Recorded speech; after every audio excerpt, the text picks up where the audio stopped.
Welcome to another episode of Money Motivations with Meltrice, where your money is your power.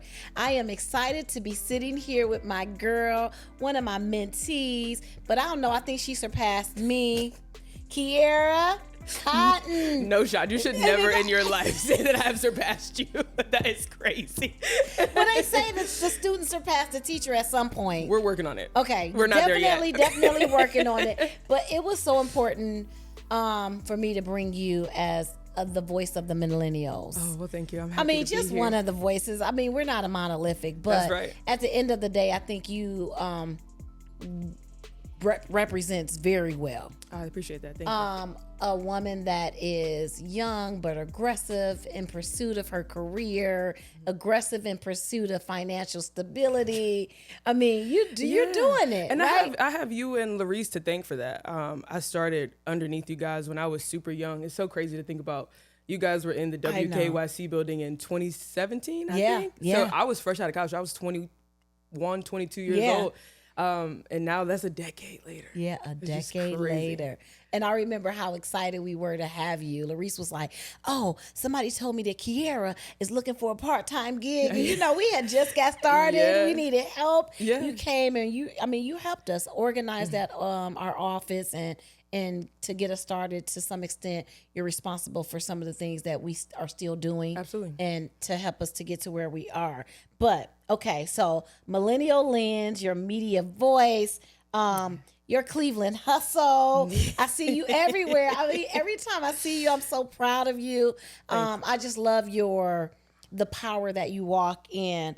But you've gone from reporting and hosting on WKYC. You're the in-game host for the Cavs. You represent a generation that is building careers in new ways through creativity, visibility, and multiple streams of income while still navigating very real financial challenges. Absolutely.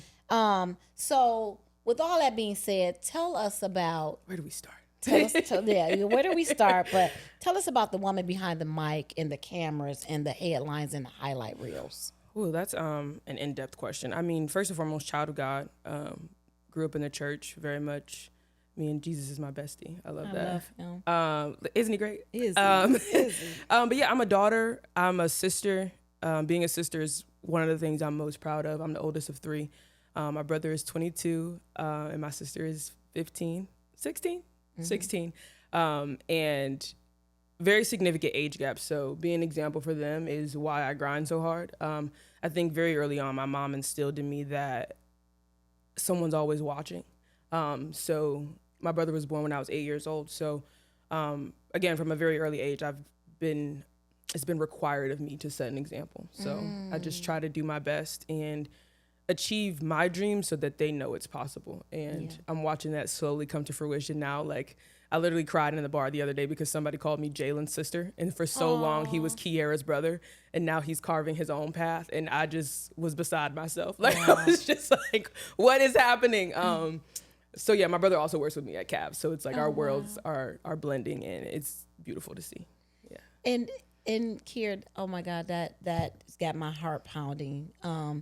You said your mom instilled in you that somebody is always looking.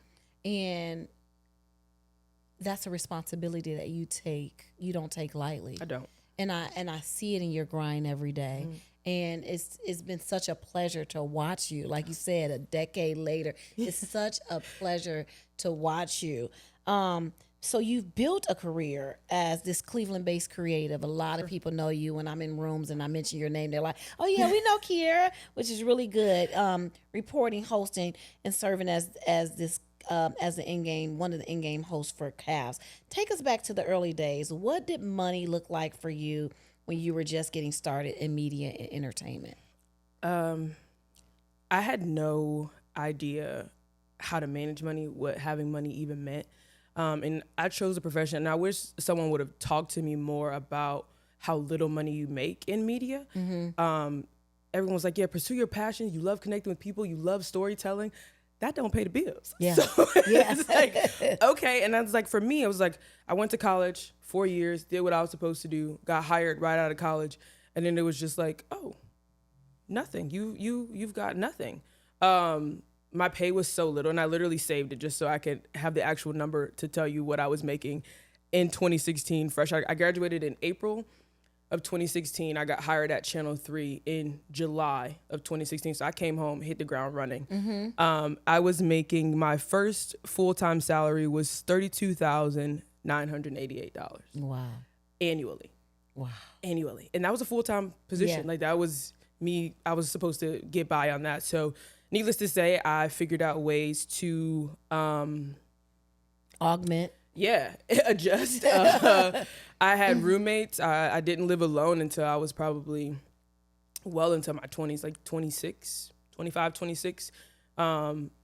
And just found hustles. Like I've always been a hustler. Like I always said that I don't have an entrepreneur mindset, but I have a hustler's mindset. You have an entrepreneur mindset. But I like my check bi-weekly. Please edit it on time. Like I don't want to have to wonder where it's coming from. I want it every 2 weeks. Yeah. But I say all that to say, like going back to my money mindset, I had no idea how to manage my money. And I think a lot of my 20s was spent blowing that money. Like I look back and I'm like, wow, I was hustling and making adequate money, but spending it the same week. Like it would be in my pocket and out the next. So it took me a long time. And again, having very honest and transparent conversations with people that cared about me, that wanted to see me do better and just knew I didn't have the knowledge. And a hard look at myself and what I wanted long-term.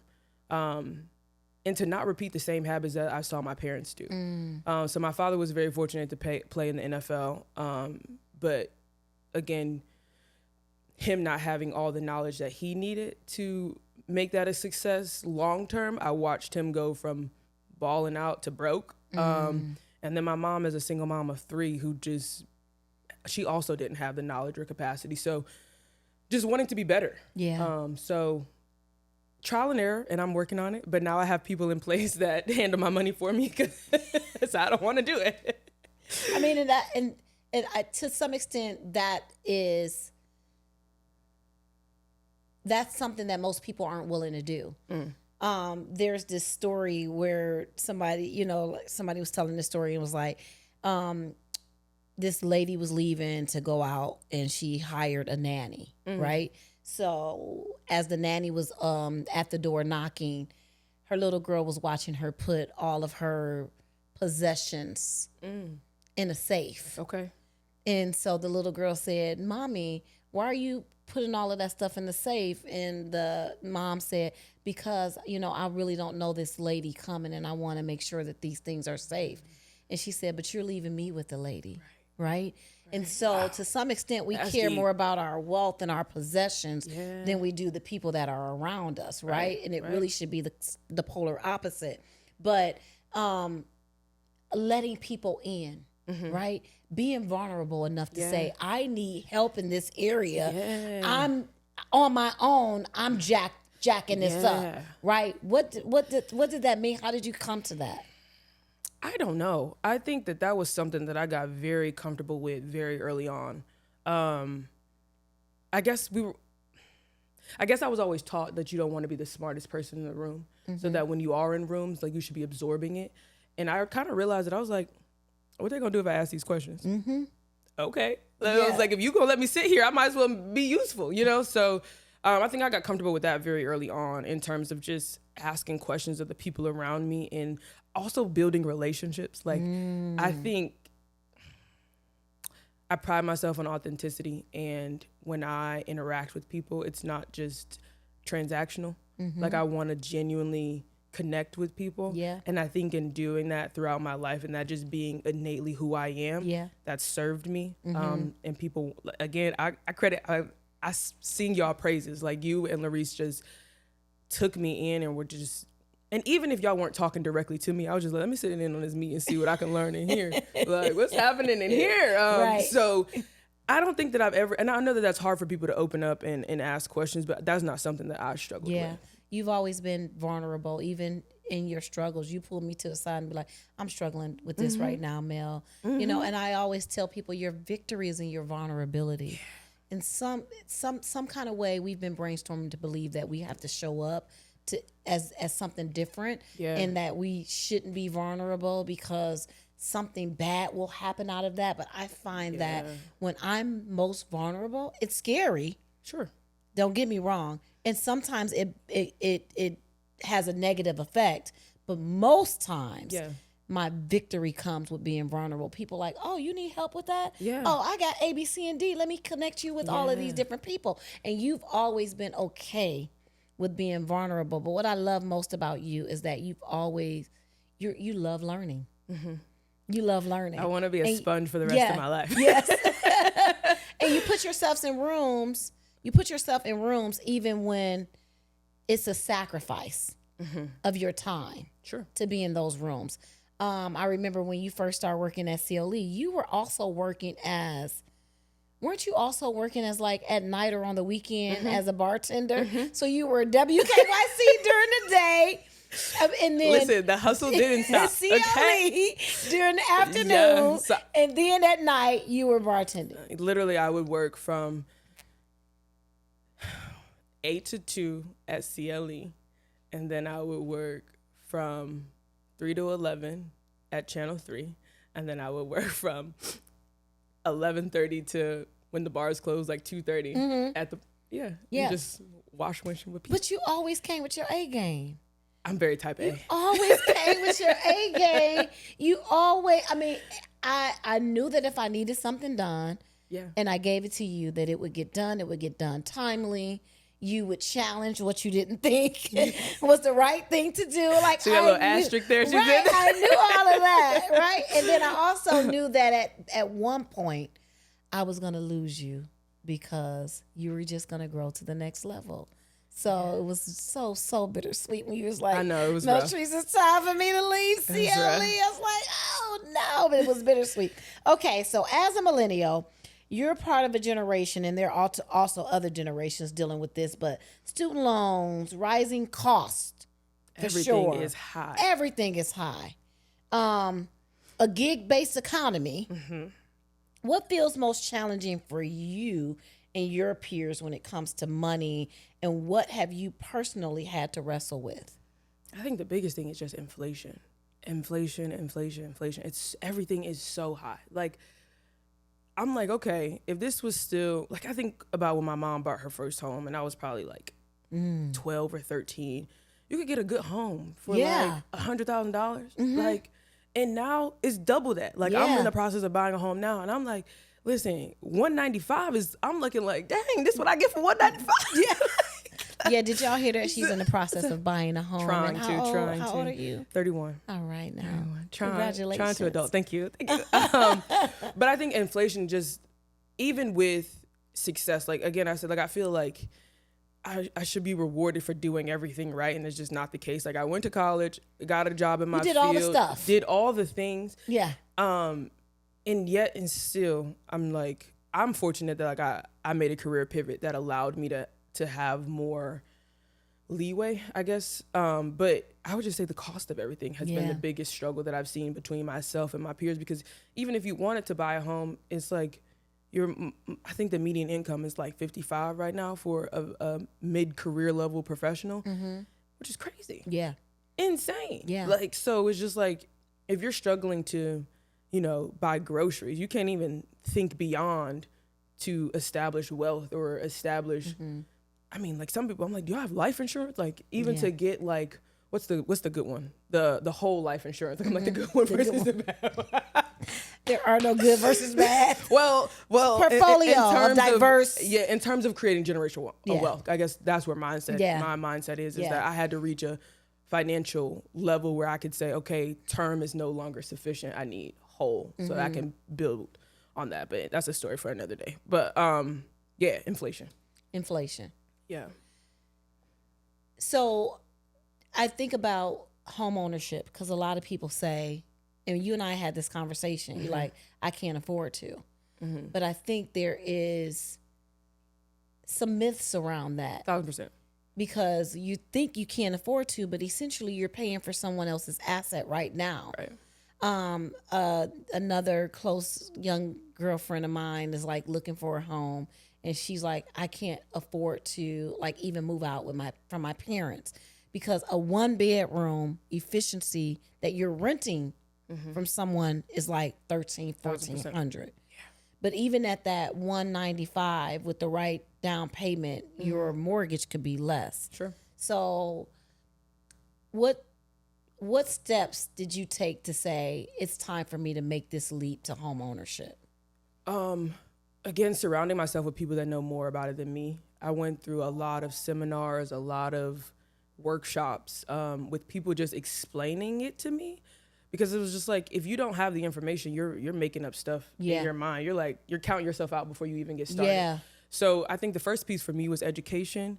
And then 2, looking at my finances. We talk about that all the time. You look at your finances. What's your budget? What's your credit to income ratio? Debt to income ratio, all that good stuff. So for me, it was the education piece, and then understanding where I was in terms of like debt and budget, and then asking for help. Yeah. And that was the shocker for me, is that the financial advisor that I had was free as long as I'm using their products and services and things like that. So that was the game changer for me and me leveling up.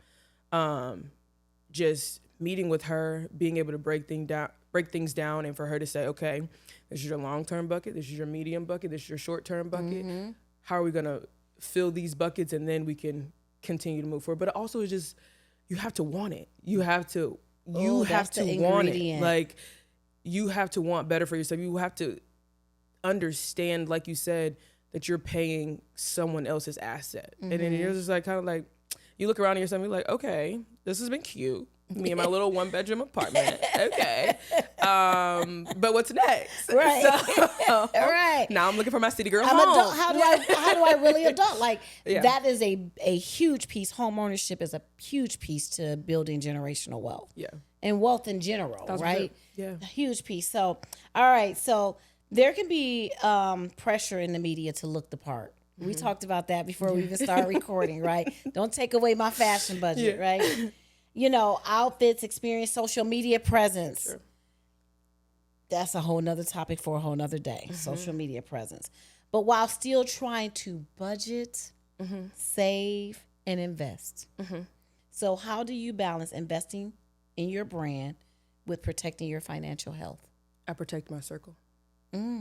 Oh, that's I don't good. surround myself with people who aren't going to understand. Like, we're going to do wine night at home, y'all.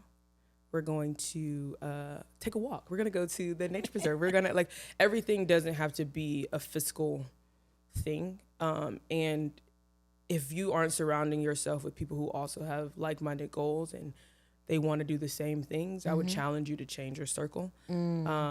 Everyone knows that I am a fashion girly. Like, I don't repeat outfits. I'm going to shop. That is just that's my like good dose of life to me. But I also budget for that. So I would just say I protect my circle and then stick to the budget. Stick to the budget. Oh, yeah. I need to take you with me everywhere. I mean, your network is very equivalent to your net worth. Sure.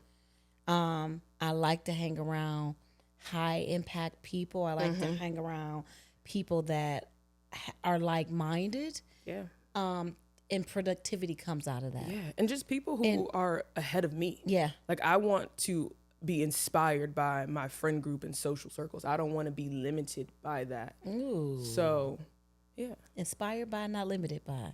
I love that. So we are rubbing off on you. I love it. All right. So when you think about wealth for your generation, what does that mean beyond a salary number? How are you thinking about multiple streams of income, ownership, or long-term security? Well, to answer the first part of that, I think wealth I can speak for me because I don't want to generalize, but wealth for me specifically looks like freedom. I want every bill to be on auto pay. I want to travel multiple times a year. I don't have no kids. I don't have no man. I am out of here. Y'all heard that? She don't have any man. Where the man at? Okay. But you have to want to travel also, because you have to be pursuing wealth also, right? Or already be wealthy. Have also. all the Let's things just clear figured that out. Yeah, we're no longer taking on projects here. Right.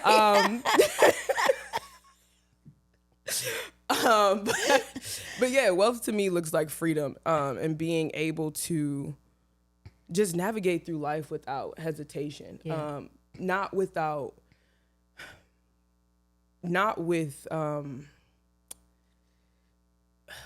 frivolence, like not willy-nilly, but to be intentional in my pursuits of freedom. And then what was the second question? Sorry. How are you thinking about multiple streams of income, ownership, and long-term security? I keep a job, y'all. That's one thing I ain't never had a problem with. I just believe in transferable skills. Yeah. And I believe that I have worked hard to acquire knowledge in my specific industry and areas. And I believe that I'm an asset anywhere I go. Yeah. So with that in mind, I pitch myself everywhere I go. I love that. I literally did a home ownership workshop for Larice. Yeah. And the company, I was like, so I hear y'all are national. Hi, Kierra Cotton, very nice to meet you.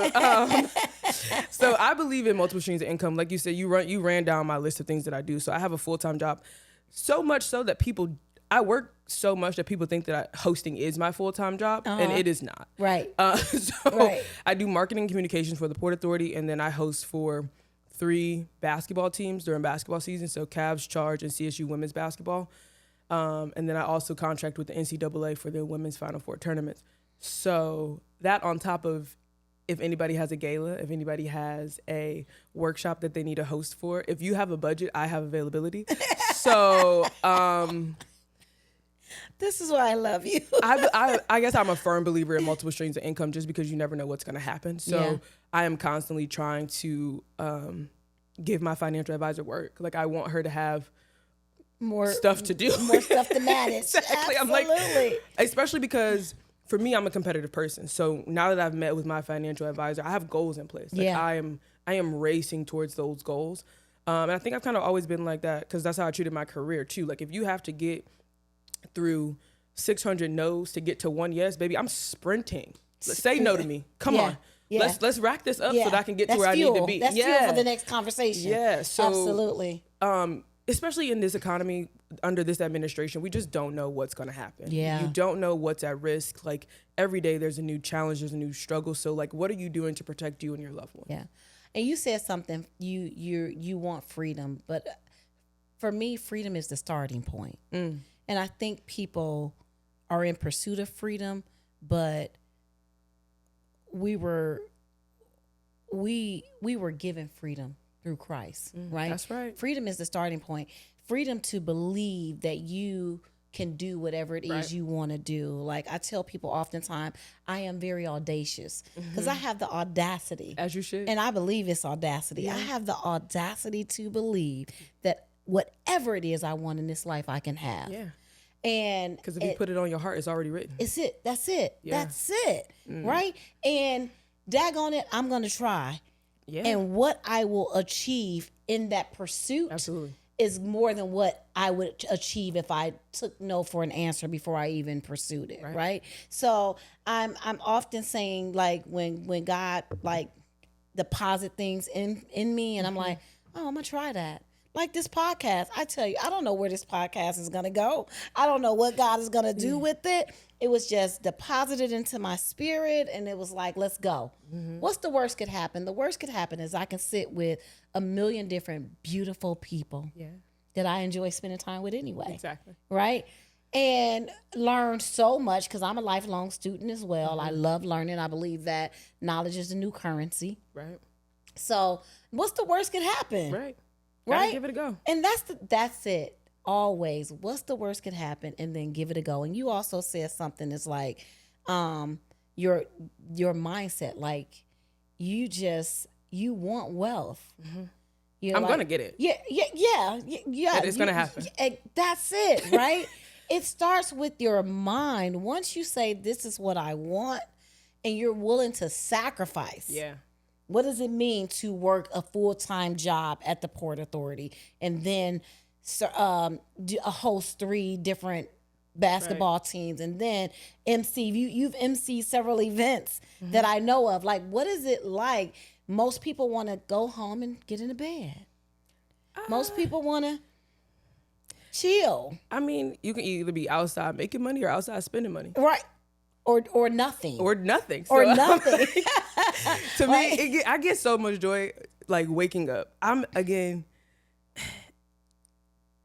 don't even know how I want to say it. Like, I credit my parents to that, because growing up, like, I was in sports from as early as 3. And it was like, you need to try your best because we expect the best from you. Mm-hmm. And that just became ingrained in me. Like, that's just my personality. I appreciate that. Yeah. But that's just my personality. And I want to win. Like, at the end of the day, I want W's in the chat, like, across all avenues of my life. So, like, for me, it's like, all right, how fast can you get to 10 grand? Yeah. But I love that, because most people aren't willing to admit that. Like you said, I want to travel. I want the money. I want the freedom. I want that. And, like, listen. But it's like, you have to be, like you said, be audacious in pursuit of what you want. Yeah. Like, yeah. And be okay to say it. Be okay to talk about wealth. Be okay to talk about money. Like, not like, I don't know why taboo. it's taboo, because people are so okay with being flashy. Yeah. So why is it taboo for me to be like, well, how did you become a billionaire? Like, how did you, like, help me. Help me. Yeah. That's right. Since you have it all figured out, help me. And I tell people all the time, I'm on a journey. I'm not sitting here talking about money and being motivated with money and pursuit of wealth and financial freedom because I'm there. Yeah. I'm here because I'm on a journey, and as I'm learning, I want to bring it. I mean, it's no fun if your homies can't have none. You know what I'm saying? Yeah. Right? So as I learn things and put other like resources and assets under my tool belt, I want other people to know those things as well. But I'm also not afraid to say I want to be exceptionally wealthy. I want trust fund grandbabies. I want multiple homes in multiple states and cities throughout our nation. I want my bank account to be on fat. I want to be a major philanthropist. Like, I'm not afraid to say that out loud, but I'm also not afraid to do what it takes to get that. Yeah. And you also, to your credit too, I just want to make sure I give you your flowers during this moment too, is that you also have been vulnerable about your journey and how you started, and like you've shared stories with me about your bankruptcy days to where you are now, like the franchises. You know, there's so many things that go into that, and again, credit to you for being vulnerable, sharing your story, and not wanting to harbor that knowledge and wanting to lift up the next generation. I think we talked about it at BPACF, was that 2 weeks ago, but just people being in rooms and not wanting to extend the hand back, and how generations are making the change in that. And I appreciate that. Absolutely. And I believe that I love millennials so much because I believe that you guys are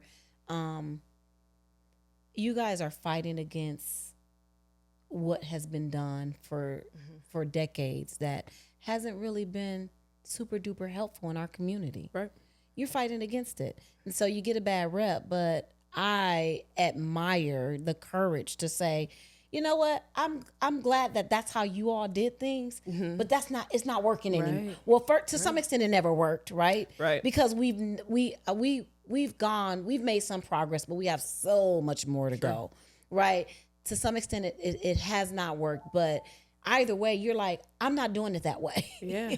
That's not attractive like, it's to not me. even feasible for me to do it that way. Yeah, like, true that. it wasn't great for you, and it certainly isn't good for me. Yeah.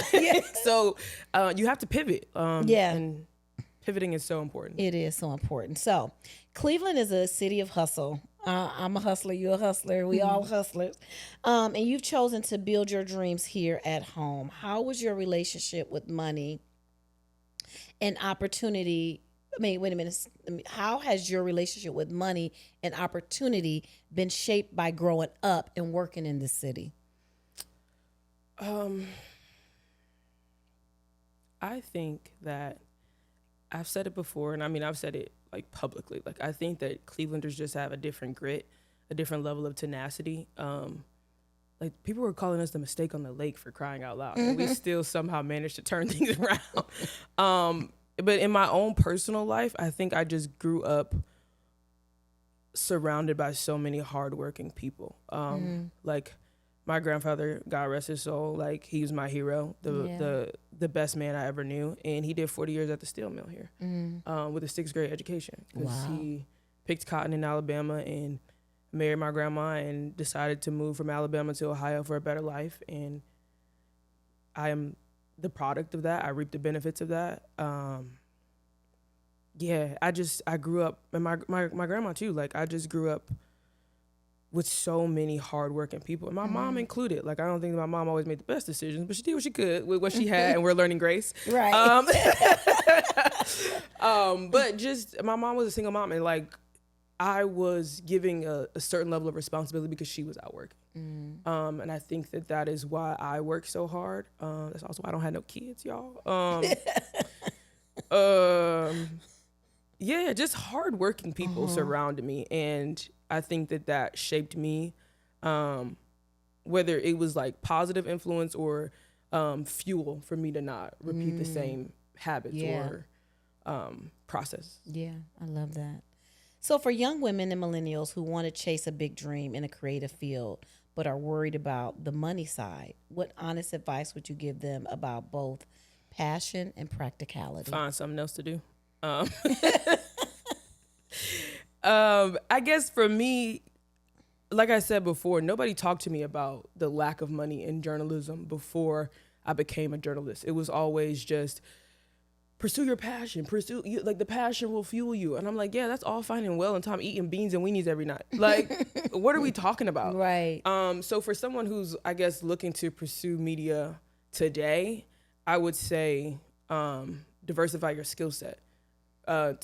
Media is not going to get it done. TV is ever changing. Newspapers are obsolete, essentially. There's nothing left but the digital magazine at this point.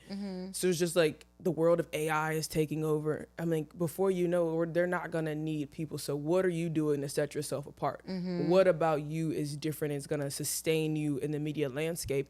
And I don't necessarily think that. I think that people will always need person-to-person connection. Like, no one's going to be able to tell you a story like a real person. But I would diversify what you're doing. I wouldn't solely focus on media as an avenue to wealth. I think that you're going to have to couple some things together. Yeah. No, I love that. I often tell people when I'm speaking, like, reconcile the way you want to live with who you want to be. Not saying that don't pursue your passion, but think about a way to pursue your passion and pursue your financial desires. And sometimes you have to combine multiple things, but be proactive about that. Sure. And I also want to say this too. I also had to get comfortable with a job not fueling my passion so that I can fuel my passions outside of that job. That's a great point. I don't want to talk about ships and cargo for forever, but the Port Authority is a government job and I get paid very well so that I can enjoy my time hosting basketball. I love that. So I love that. I don't, and again, you can choose. Again, people don't know that I have a real job, y'all. Like, people think that I host for a living because, like, that's what I choose to showcase online and social media. Like, people that know me in a day-to-day capacity be like, Kierra be at work from 9 to 5, but as soon as 5 o'clock, I'm on the court, baby. So just being comfortable knowing that, like, not every job has to be, your job doesn't have to be super exciting. You just have to be able to do it well, and be able to sustain that, and then find other ways to fill your cup. Yeah, that's a great way to end. So this has been an amazing conversation. And I know it was. I hope that you enjoyed it as much as I did. So before we close out, where can people find Kierra Cotton? So I'm across all social media platforms, just Kierra Cotton _. Kierra Cotton _. Thank you for joining another episode of Money Motivations with Meltrice, where your money is your power. Don't forget to like, share, and subscribe, and I'll see you next time. Peace.